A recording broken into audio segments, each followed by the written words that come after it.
Hey everybody, I just kind of wanted to talk pastures just with everyone. So, you can see here that we got multiple stages of grass. Um, what we're doing this year, this is my thinking anyhow.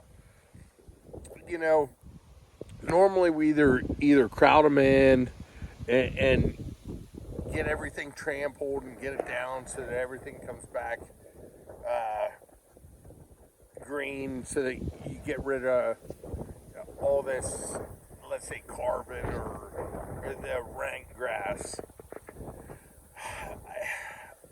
In my thinking, and sorry for the wind. We have tornado warnings and everything going on right now, and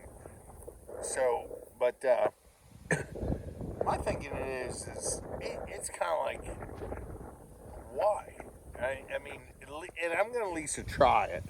What we're doing is allowing some of the more mature grass to stay. What that more mature grass does is gives your birds a place to perch, your dragonflies a place to perch. Um, if you see here, even right in this area, which is down a little more, gives your rabbits or ground animals a place to hide. I I'm just starting to lean more towards, you know, you could call it maybe a selective graze or whatever you want to call it. I'm just leaning more towards leaving some of the mature grass stand. Um, and again, that's just we're gonna try it, see what happens. And this is for everybody to. Again, you got to try what what will work for you. But I mean, I truly believe that the Great Plains look more like this than, let's say, here. I'm sorry, that.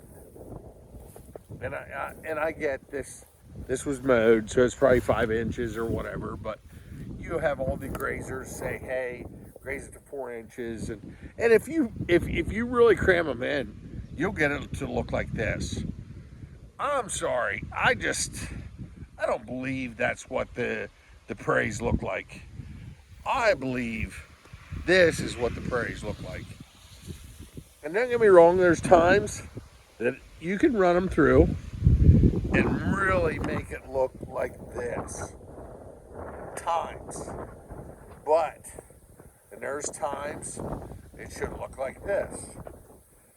So, that's what we're going to try, see what's going on, see what happens.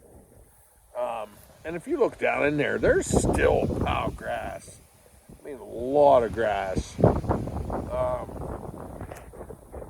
I'm just always looking to see how we can help the wildlife out, in our pastures. Don't get me wrong, always looking to improve the pastures. And here on the East Coast, I mean, carbon.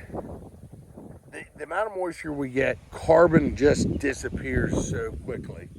So to leave this stand, I think that's a plus in my mind.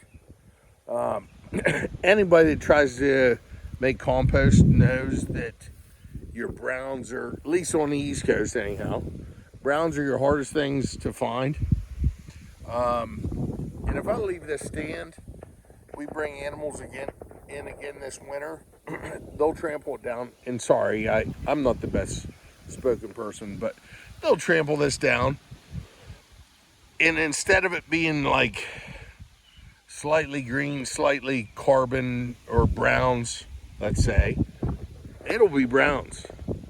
And when we trample it down, it is browns. It's not in between. It's very mature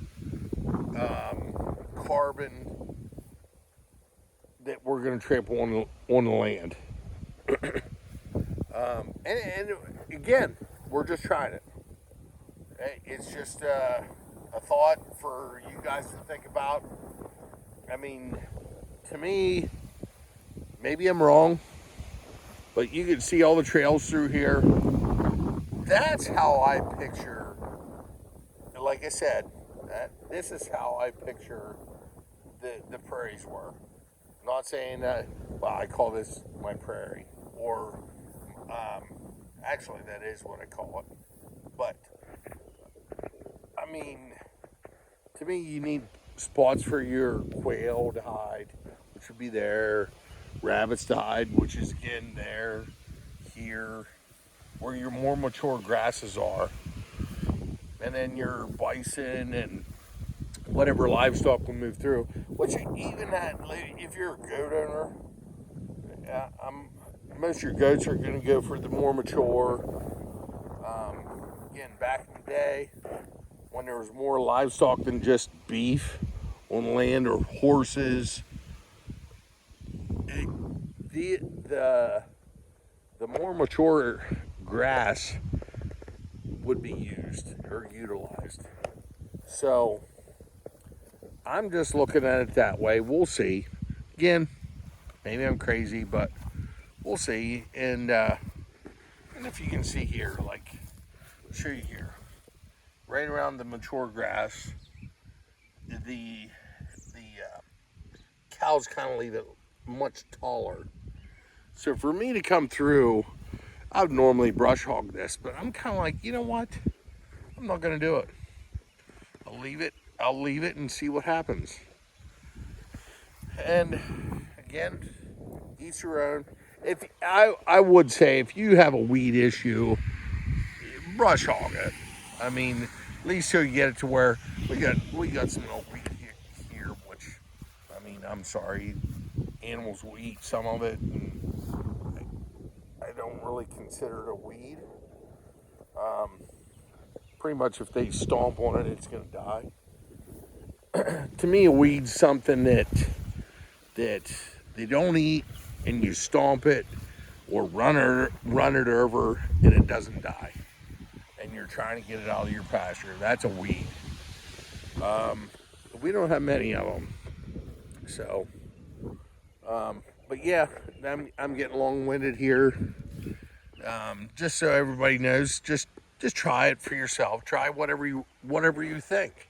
I mean, you cram them in tight, graze it all off, or have them opened up and graze a little more selectively for a little bit. That's my true belief in terms of grazing. I think you need to change it. Be a little more selective on occasion. Be a little more mob grazing on occasion. Because I can tell you right now, the buffalo 100% did not mob graze 24/7. Never happened. Never happened. What would happen is when there's predators around, they mob grazed. And then when the predators weren't around, they opened up and they grazed more selectively. So that's that's just my thoughts. And actually, I shouldn't say I know that because I don't, but that's my thinking. So, long-winded. Just wanted to show you the pasture. A lot of people was gonna be like, "Holy crap, you left a lot of standing dead stuff." But you know what? When we come back through and trample it down, it's gonna feed the bugs in the ground. So, hey, we'll talk to you later.